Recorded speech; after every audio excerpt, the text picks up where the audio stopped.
Well,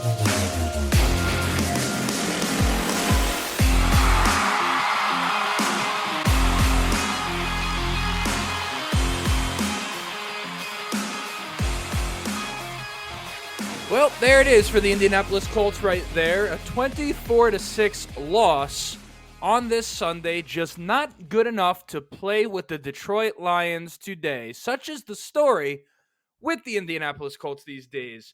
Maybe pretty good, but just not good enough, right? Long gone are the days of the Peyton Manning era and the Andrew Luck era. Now we kind of sit here and find moral victories and performances like this. I don't say that to be the Debbie Downer, but at the same time, we got to call a spade a spade. And I guess before I even get into all of that type of stuff, I would like to bring up one positive for the Indianapolis Colts, and that is those Indiana Knights uniforms. I mean, that's pretty good stuff.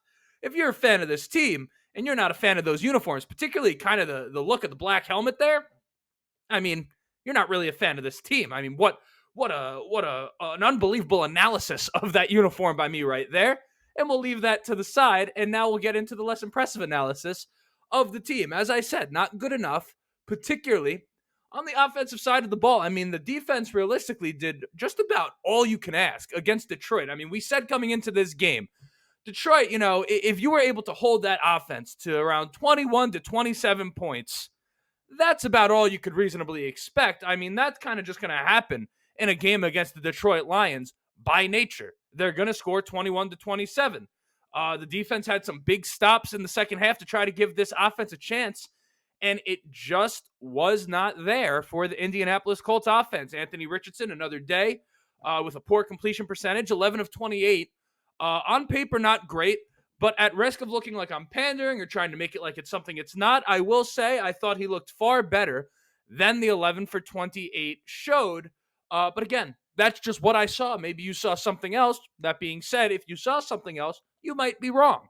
But that's neither here nor there. Of course, I'm here to explain it to you. I mean, again, of course, 11 of 28, it's got to be better. But at the same time, if an elite passer isn't the standard that we're holding Richardson to at this point in his career anyways, it becomes kind of much easier to defend what it was or what it is that we just saw out of him.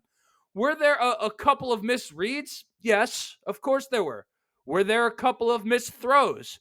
Yes, there absolutely were. But overall, from a decision-making standpoint, I thought pretty damn good, all things considered. Nothing particularly reckless out of Anthony Richardson in this game. From an accuracy standpoint, I also thought pretty damn good before things started to unravel in the third quarter. But given where he's at in his development as a quarterback, it's kind of hard for me to point the finger at him with all of the other deficiencies that this team showed in this game. I mean, the Colts, to ask Anthony Richardson to come out and win this game on this day with really the lack of support from the rest of the offense, not so much the receivers as it was kind of, right, the interior offensive line, the running game, et cetera, et cetera. You're asking a lot out of a guy in Anthony Richardson right now to really come away with that victory or even keep the thing competitive. I mean, that drop on 2nd and 10 by Drew Ogletree would have made this thing 10-7 in the second quarter. I mean, that was an absolute dot from Anthony Richardson. And it just I mean, what are you getting paid for, Drew Ogletree, if not to catch that pass right there? I mean, he's a guy that a lot of fans have been really, really high on, and just an opportunity of one of very few opportunities you get to catch a perfect pass directly into your chest, and you don't get the job done. I mean, what are you supposed to say about that? He had that one pass to Alec Pierce down the field, barely missed that one, also took a shot on it. Kind of a very similar throw to the one he overthrew a little bit to Josh Downs last week against the Jets. Josh Downs came up with it. Pierce, not as much. When you overthrow Alec Pierce, you threw that ball pretty far. That being said, that's one miss next to quite a few dimes that he threw down the field in this game. I mean, he is really good. That one throw, I guess they kind of, I don't know what you would call that, kind of like a, whether it's a wheel or a slot fade up the sideline, whatever it is that they're calling it in the offense, man, when you give Anthony Richardson the sideline to kind of be his friend and just let him use that as the guideline, I mean, he is pretty deadly accurate on some of those throws down the left side or the right side, down the sideline is really what I was trying to say right there. You had a miss to Granson in that one that I think maybe it was Granson's fault. It's kind of hard to tell, but the point is that as the third quarter got in and as this game went on, it really just became clear 24-6 looks like a blowout, but it didn't feel like one, right? It was kind of it just slipped further and further and further and further away. And the Colts at this juncture, just again, not good enough, right? That's all it was. But again, back to what I was talking about. Let's keep this thing on track. I was saying you're asking a lot of that Anthony Richardson to win this game. There's quite a few plays called back from penalties on the offensive line. It really just a tough showing from that offensive line all around, particularly Dalton Tucker. I mean, he was terrible in this game, not for anything. You can't have that starting at right guard, but the injury's starting to add up. I mean, you're talking about 3 of the 5 starters on what is supposed to be a strength of this football team out. I don't know what you do schematically or in terms of just putting the Joes in the right spot. I mean, I know generally speaking, you'd probably like to kind of keep guys in the position that you always have them in for the sake of the continuity, but I mean, Dalton Tucker really been struggling at right guard. Maybe you bump Braden Smith in. Can't forget that he was drafted as a right guard, and then you put Freeland at right tackle. We know he's gotten some reps there. Maybe that gives you a better chance. Don't mind what Bordellini's given us at center. Don't mind what Goncalves has given us at left tackle right now.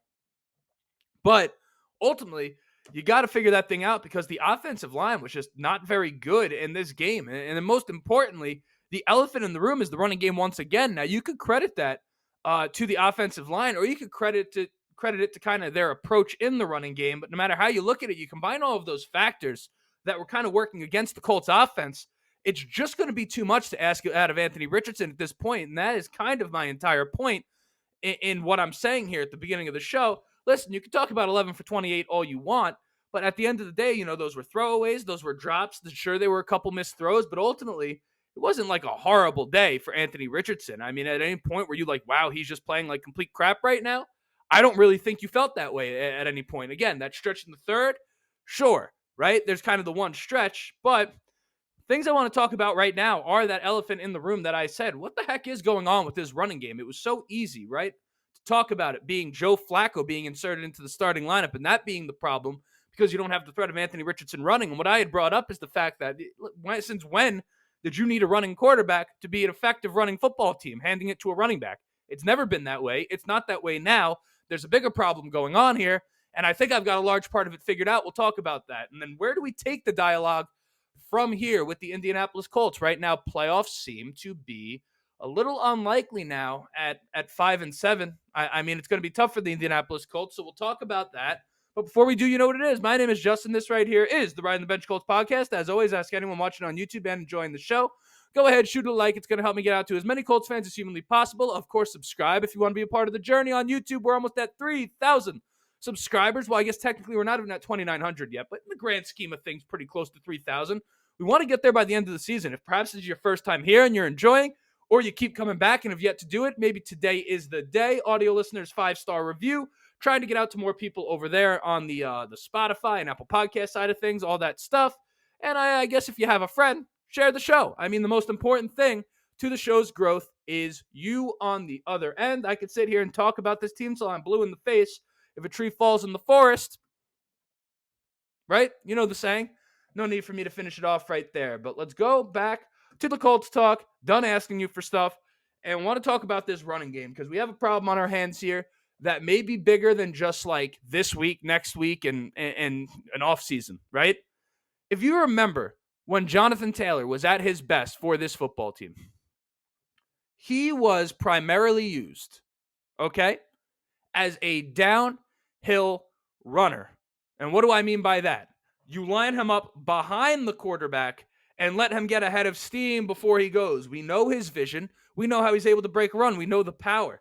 But Jonathan Taylor now, because of the nature of this offense always being in shotgun, is consistently being used as a lateral runner. And once upon a time, before the Titans had Derrick Henry, they had a guy by the name of DeMarco Murray. I'm sure plenty of you guys remember who that is. But if you remember, he had what I basically remember to be an MVP season. I don't know if it was an MVP season or not, but when you talk about that year in the NFL, DeMarco Murray was kind of the story in terms of an offensive player that was kind of taking over. I mean, he was spectacular for that football team, okay? He in Dallas, similar situation. You would have Tony Romo under center, and then they would let him run downhill and get the job done. The Titans then signed him for a bunch of money, and they were a shotgun offense. DeMarco Murray was never the same, okay? And I think what you have right now with the Indianapolis Colts is you have a very, very talented running back in a system that is not fit to really, I don't know, his strengths. Nice to see them run the pistol a little bit out of the shotgun. But, I mean, is that the only way you're going to be able to get Jonathan Taylor with a head of steam? I mean, do you really think you lose that much on the offensive side of the ball by just interjecting a little bit more work under center? Like, are you that unconfident in Anthony Richardson's ability to get the job done from that position? I think it would be good for his growth. It's just one of those deals where you're kind of damned if you do in that case, if you think Richardson can operate well under center, which really can't be an NFL quarterback if you can't operate under center, but that's neither here nor there. You got to find a way to get Jonathan Taylor more productive. And right now, whatever you're doing is not working. I suspect it has to be the fact that you're not using Jonathan Taylor to his strengths, in the sense that you're not putting him in the best position to succeed from a formation standpoint on the offensive side of the ball. I mean, there just comes a point, right, where you either have to adjust your play calling style to some degree, if you're Shane Steichen, Jim Bob Cooter, to play to Jonathan Taylor's strengths, or continue to not put him in the best position to succeed today, Junior, right? And just expect him to adjust to that. And I don't know which one of those things is the right thing to do, but I mean, right now, I just don't see it. Now, that being said, the Jets, the Lions, both good on the interior of the defensive line. So a possibility that to some degree I'm overreacting here a little bit. But at the same time, man, when JT was going, it didn't matter who you put them up against. I mean, he was able to run on anyone. And I don't really look at him and say he's lost a step, but I do look at it and say, well, not for anything, he doesn't look the most comfortable running out of the shotgun consistently. I think if you're Steichen, man, you got to kind of find a way to just tailor this thing to Taylor a little bit more, because without that, the offense is going to continue to look something like this, which is you're kind of asking a guy in Anthony Richardson, who is obviously a work in progress as a passer, to kind of put the team on his back with his arm. And listen, there's going to be times where that looks great, and there's going to be times where you just kind of stall like this, and it's going to be more often like this than it is something else. But that's neither here nor there. That's kind of my take on the running game. A bigger question here is, where do we go from here as Indianapolis Colts fans with the discussions about this team? Because, of course, we can talk about how it's not all over yet, right? It's not. Mathematically, the Colts are still in it. But right now you look and you say, okay, the Colts after that loss are now 5-7. You have the Bengals on a bye week right now. They're 4-7. The Dolphins at 5-6 after a win against the who the heck did they even verse today? The Patriots. And then the Broncos playing right now against the Raiders. I don't even know what the score is as I record this, but you got to assume they're winning that game, right? I suppose, excuse me if this doesn't age well on that front. But I look and I say, okay, the Browns are 3-8, fine. But the Colts at 5-7 right now, and you're really in a battle with the Bengals, the Dolphins, and the Broncos, who have mathematically a 2-game advantage on you for that 7 seed. Listen, if you put the Colts in one game to win it all right now for that final playoff spot, not saying this is what it is, I'm just making a point, against the Dolphins and the Bengals, I would take the Dolphins and the Bengals over the Colts in that game. One game like end of the world, right? I just would. It is what it is. I don't say that to be a Debbie Downer. I just say that, again, I'm the ultimate optimist. You guys know this. I don't speak about this team negatively if I don't have to. I don't like to. But at the same time, I got to sit here and tell the truth. I also view that as my role here. I tell the truth as I see it. Sometimes that's a more optimistic stance. Sometimes it's a stance like that. So if the Colts don't make the playoffs, I mean, what are we to talk about week to week? Of course, we could react to the games, but I'm kind of curious to hear what you would like to hear. And maybe you have no ideas either, but I'm looking at it and I'm saying, okay, game review, game reaction. What do we talk about in between if there's no major implications for the games that are being played? At least last year, which was really my first full season doing this thing, we were in it throughout the entire season. So there was never a point where there wasn't some sort of playoff implication to be talking about. So listen, that's what I got for the game preview, or the game reaction really right there. Colts fall 24-6, as you already know. Not breaking any news. Curious to hear, I guess, your thoughts on the entire thing. But without further ado, my name is Justin. This right here was the Ryan the Bench Colts podcast. And as always, go Colts.